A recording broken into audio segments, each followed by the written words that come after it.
You don't do wrong things. You just don't do it. It's not that somebody is telling you or you want to follow it or there is compulsion or you are disciplined. But you just don't like to do wrong things, to say something which is not respectful, which is not helpful, which is not loving. This is the quality of a Sahajogi, where you become the spirit.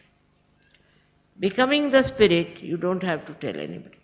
So obvious, so evident, and one can see that. And the more you go deep into yourself, you find that you are endowed with such greatness within you, such beautiful feelings, such nice things within you, that you overcome the ego of others. I must tell you a story. Once I went to see a saint.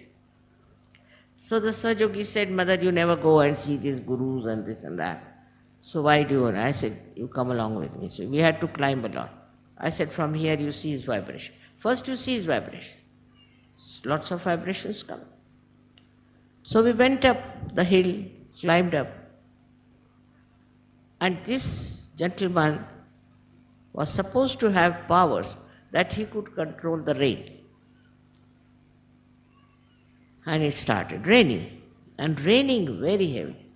And I got completely drenched in that rain. When I went up, I saw him sitting on a stone, just shaking his head with anger or I don't know what. So I went into his cave and sat down.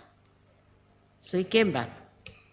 And he said to me, Mother, why didn't you allow me to stop the rain?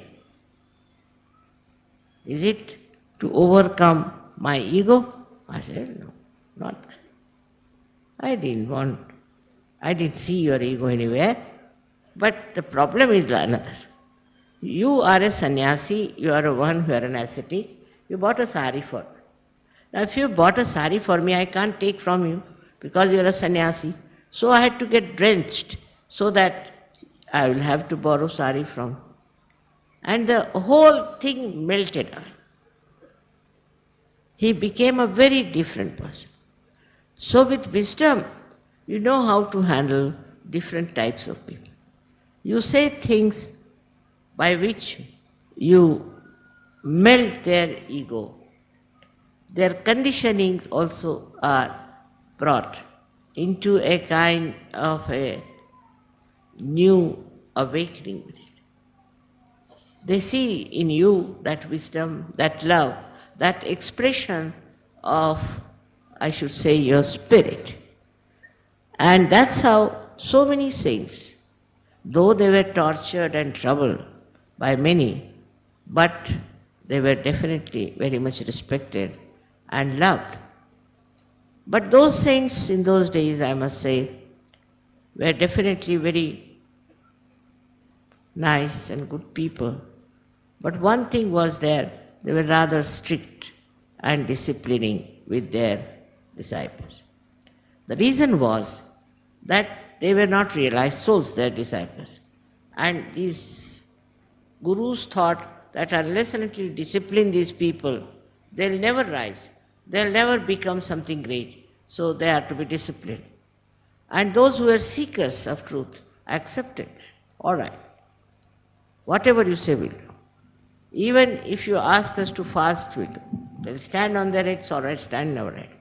Do what you say, I will be willing to do it. You don't have to worry on that point. And that's how they were very disciplining type. But in Sahaja Yoga, there's no discipline taught. The reason is you are realized souls. Your spirit is there and the spirit gives you the light. In that light you see yourself so clearly and you can discipline yourself. I don't have to tell you. You know that so many people have given up drugs overnight. But I never told them, I never even talked about drugs or anything. And how did they do it? Because they had the light. And this is what is you have got today in the light of the Spirit.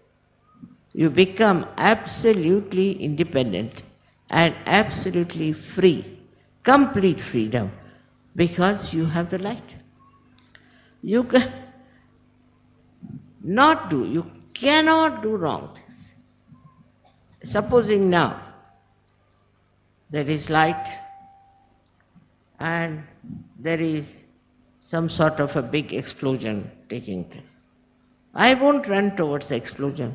No, you won't run either, because you have got the eyes.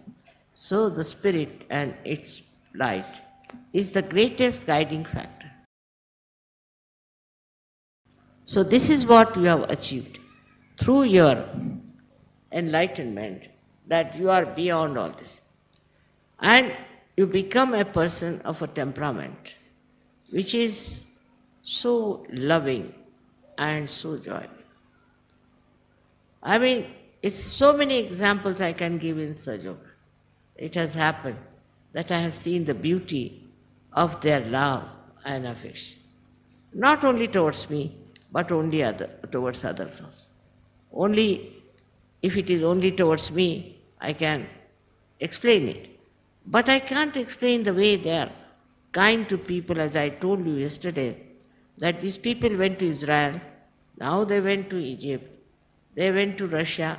Who told them? I never asked anybody to go anywhere. On their own they felt they have to go and do this job, and they have to help people to get out of their ignorance. So today, on such a day, when you are celebrating my 75th birthday, and so many balloons are there,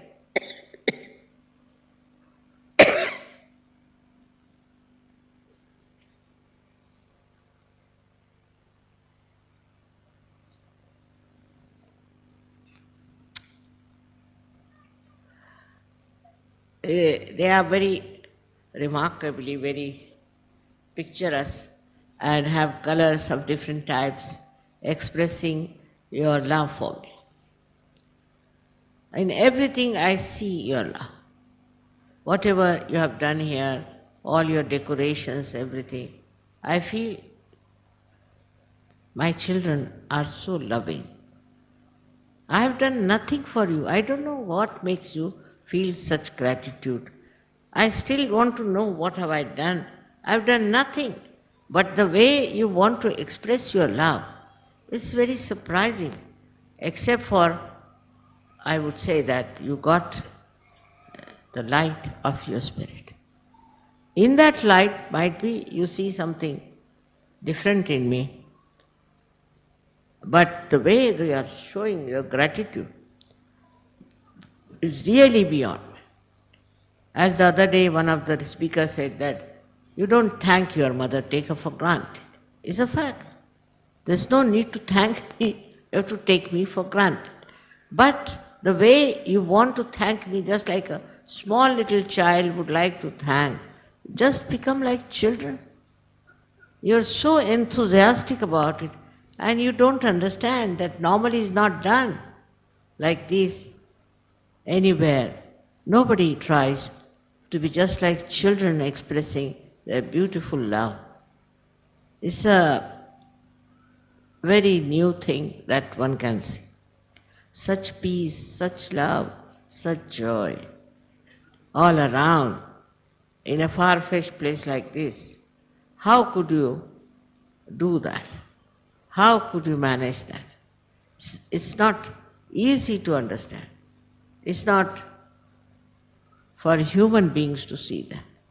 They just don't understand how these people are like this and why are they living like this so happily. Now you have comforts in the house, you are living so well in your houses, everything is there, but here in this scout ground, it's not such a comfortable place to live. But you can live anywhere, I know, I've seen it. Wherever you are, as long as there are Sahajogis around, you don't care for anything. And this collective enjoyment of each other, without any expectation, without any criticism, without any gossip or any nonsense like that, is so beautiful. And even when you pull each other's legs, I enjoy your jokes and understand. That is such friendship, such beautiful friendship. Whether you are from India or from England or from America or from any other place, you find this such oneness of understanding, oneness of movement. Like one wave rises and another wave rises, another wave rises. It's continuous, eternal. And this is what one has to achieve for others also. For that also must remember that you have the light.